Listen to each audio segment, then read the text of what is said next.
Welcome back. You are listening to the home of forbidden romances. Prepare yourself, because tonight's story will leave you breathless. 1 millimeter to the left, and the king of the underworld dies. One tremor in my hand, and the silencer pressed against my temple paints the wall with my brains.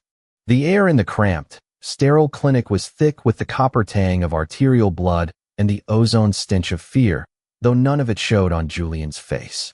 He was a statue of clinical precision, his gloved hands moving inside the open cavity of the man on the table with a steadiness that defied the gun barrel cooling against his sweat-dampened skin. Beneath the harsh surgical lights, the patient looked less like a human and more like a fallen deity of war. Cassian Vane, the alpha of the Obsidian Syndicate, a man whose name alone could curdle the blood of seasoned detectives. He was ripped open, 2 bullets lodged near the pericardium, his breathing ragged and wet. "If he dies," the enforcer holding the gun whispered, his voice trembling more than Julian's scalpel, "you don't leave this room." "If you don't stop talking," Julian replied, his voice a low, focused monotone that cut through the panic, "I'll nick the aorta myself and save you the trouble of waiting." The threat hung in the silence. The enforcer hesitated, then withdrew the gun an inch. That was all Julian needed. He didn't care about the politics of the city's underbelly. He cared about the anatomy.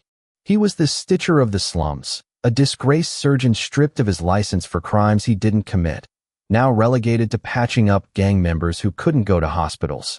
But this was different. Cassian Vane was not just a gangster. He was a prime alpha, a biological apex predator. Even unconscious, his presence was suffocating.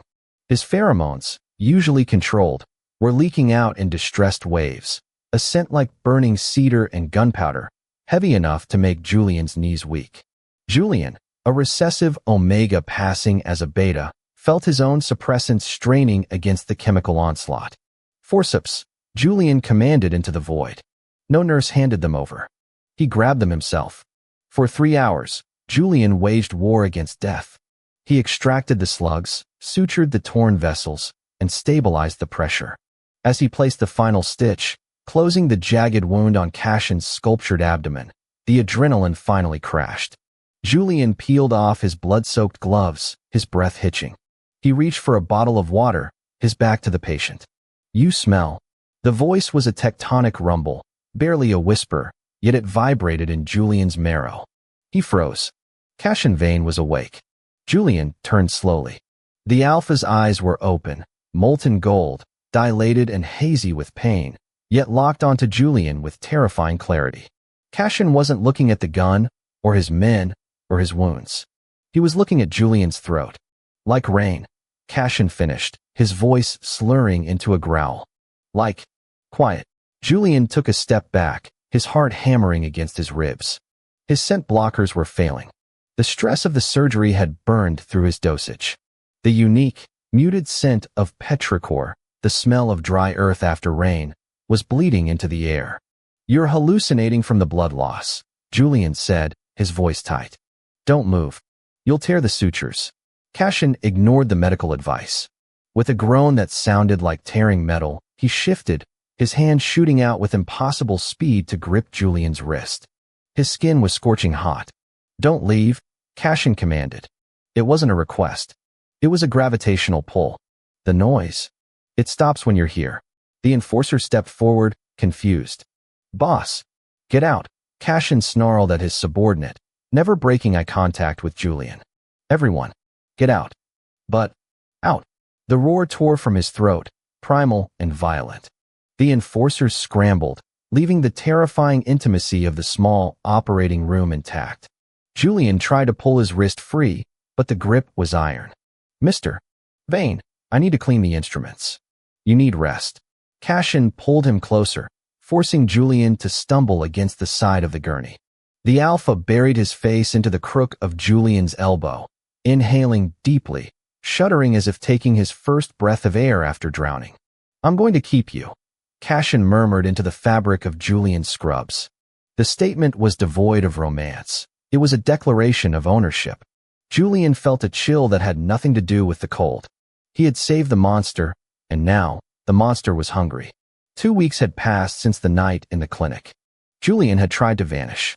He packed his meager belongings, burned his patient logs, and moved to a transient motel on the edge of the industrial district.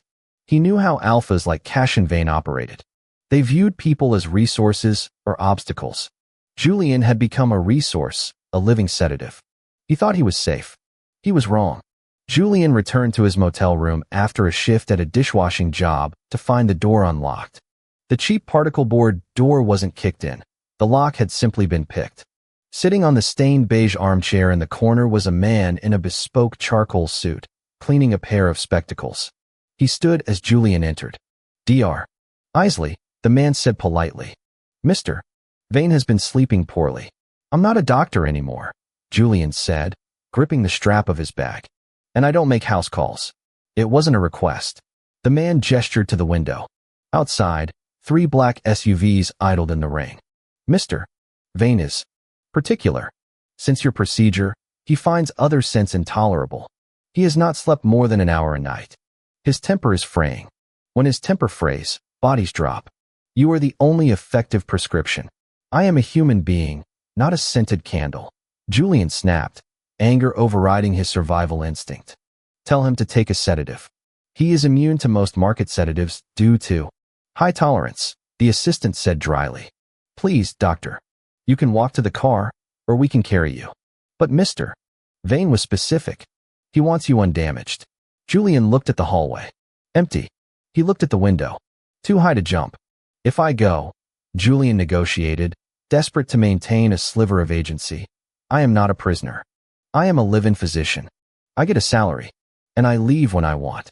The assistant's lips twitched, almost a smile. Mr. Vane is generous. I'm sure terms can be arranged. The penthouse was a fortress of glass and steel overlooking the city skyline, a stark contrast to the grime of Julian's world. It was cold, minimalist, and reeked of aggression. The air conditioning was set too low, likely to dampen the pheromones of the guards posted at every exit. Julian was led into the master suite. The room was cavernous, dominated by a massive bed with dark silk sheets.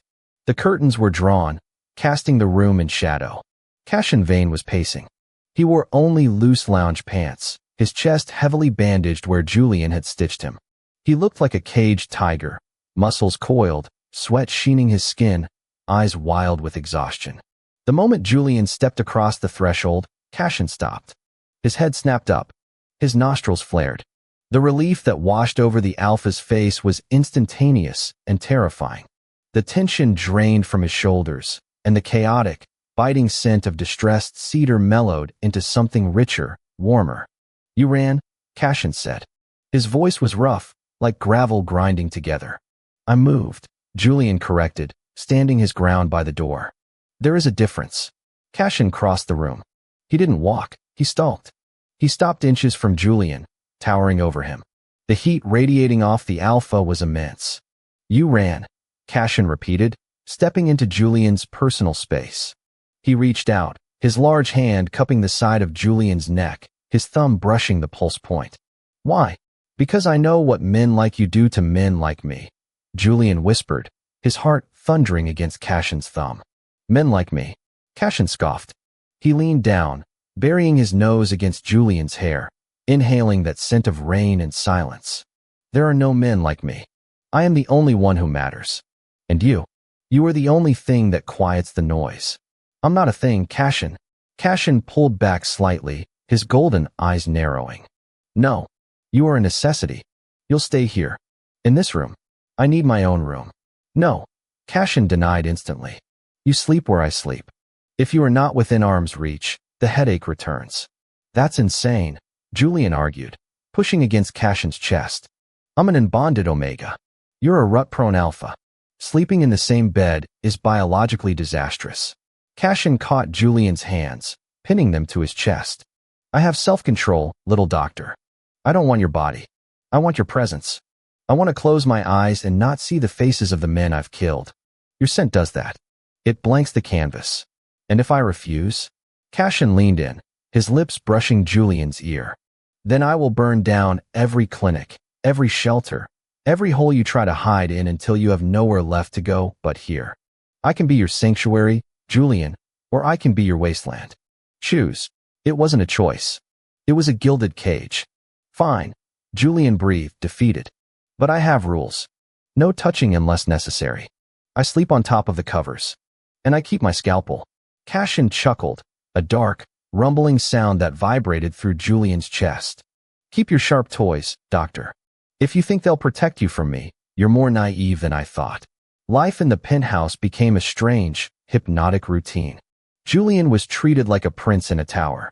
He was fed gourmet meals, dressed in silk tailored to his frame, and given access to a library that rivaled the city's public collection. But he was never alone. Cassian was obsessive. When Cassian worked in his office, reviewing territory maps and ordering hits, Julian had to be sitting on the sofa nearby reading. If Julian moved to the kitchen, Cassian followed. At night, the arrangement was agonizing. True to his word, Cassian didn't initiate sex. But he treated Julian like a teddy bear. He would wrap his massive arms around Julian's waist, pulling him flush against his back, burying his face in Julian's neck to inhale the scent that kept his demons at bay. For Julian, it was torture. Despite his fear, his omega biology responded to the proximity of such a powerful alpha. He found himself waking up safe, warm, and wanted. It was a dangerous realization. He saw the other side of Cassian, too. He saw the scars that crisscrossed the alpha's back, old marks from a violent childhood. He saw the way Cassian's hand trembled when the migraines hit, and how he would lay his head in Julian's lap, silently asking for the pressure points to be massaged. "Who did this to you?" Julian asked one evening, tracing a particularly jagged scar on Cassian's shoulder while changing the bandages on his abdomen. "My father," Cassian said, his eyes closed. He believed pain created strength. He wanted a weapon, not a son. He was wrong, Julian said softly. Cassian opened his eyes, looking up at Julian. "Was he? I own this city. I fear nothing." "You fear silence," Julian corrected. "You fear being alone with your own mind." Cassian reached up, his hand tangling in Julian's hair, pulling him down until their foreheads rested together. "I don't fear it anymore. Because you're here." The air between them charged with static. It was a moment of fragility that terrified Julian more than the violence. He was falling. He was falling for his captor, for the monster who needed him to breathe. The fragility shattered 2 days later. The Obsidian Syndicate had enemies. The Viper clan, a rival faction losing territory, had realized Cassian's erratic behavior had stabilized. They dug for the reason and found the ghost of a doctor living in the sky. Julian was in the penthouse garden, trimming the bonsai trees, a hobby he'd picked up to combat the boredom when the security system failed. A localized EMP. Before the backup generators kicked in, the glass doors shattered. Julian didn't scream. He reached for the shears, but a boot kicked them from his hand. He was seized, a bag thrown over his head, and dragged into the service elevator. He woke up zip-tied to a metal chair in a damp warehouse. The smell of mold and sour alpha pheromones assaulted his nose. Standing before him was the Viper boss, a wiry man with yellowing teeth named Silas. "So," Silas sneered, circling Julian. "This is Vane's weakness? A pretty little beta doctor?" "I'm nobody," Julian gasped. His lips split from where they'd struck him. "I'm just a hostage."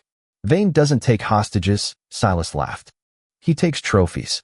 And he's been very careful with you. We watched. He doesn't let anyone near you. Which means, if I hurt you, I hurt him." Silas pulled out a knife.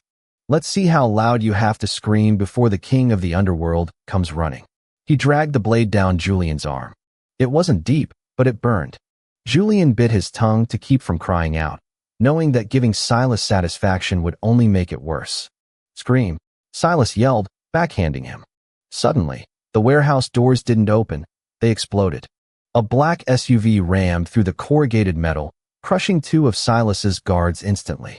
The vehicle was still moving when the driver's door flew off its hinges.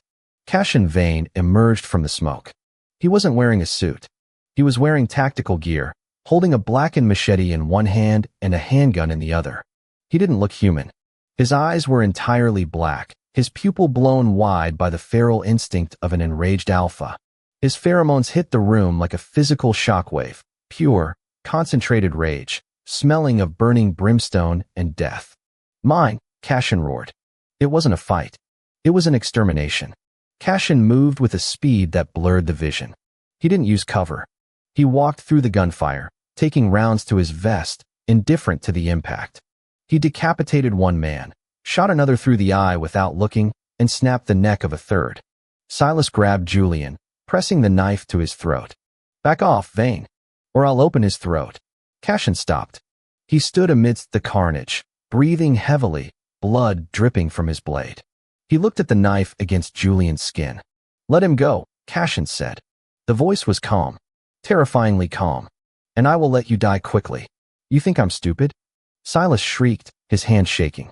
"Drop the weapons." Cashin dropped them. The heavy clatter echoed in the silence. "Good," Silas smirked. "Now get on your KN." Cashin moved. It happened in the blink of an eye. Cashin didn't lunge at Silas. He threw a hidden knife from his sleeve. It didn't hit Silas's head. It hit his shoulder, severing the nerve controlling the arm holding the blade. Silas screamed, dropping the knife. Cashin was on him before the knife hit the floor. He didn't strike Silas. He grabbed him by the face and slammed him into the concrete floor with enough force to crack the foundation. "I told you," Cashin whispered to the unconscious, or dead, body of the rival Don. "No one touches him." Cashin turned to Julian. The feral blackness in his eyes faded, replaced by panic.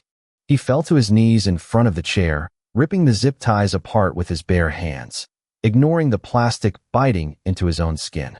"Julian," Cashin gasped, his bloody hands hovering over Julian, afraid to touch. Did he ruin you? Where are you hurt?" "I'm fine." Julian wept, the shock breaking. "Just a scratch." "Cashin, you're bleeding." "I don't care," Cashin growled. He pulled Julian into his arms, crushing him against his chest. He buried his face in Julian's neck, inhaling frantically, trying to scrub the scent of the other alpha off him. "You smell like fear. You smell like him. I hate it. I hate it." "I'm here," Julian soothed, his hands coming up to grip Cashin's blood-slicked tactical vest. "I'm here. I should have killed them all sooner," Cashin muttered, rocking back and forth. "I won't let anyone touch you again. I'll lock you in a vault. I'll burn the world down." "Cashin, look at me." Julian pulled the alpha's face up. "I can't lose you," Cashin confessed, his voice breaking. "It's not the sleep. It's not the quiet. It's you. I'm addicted to you, Julian. If you leave, I will cease to exist." It was a twisted, dark confession, born of trauma and obsession.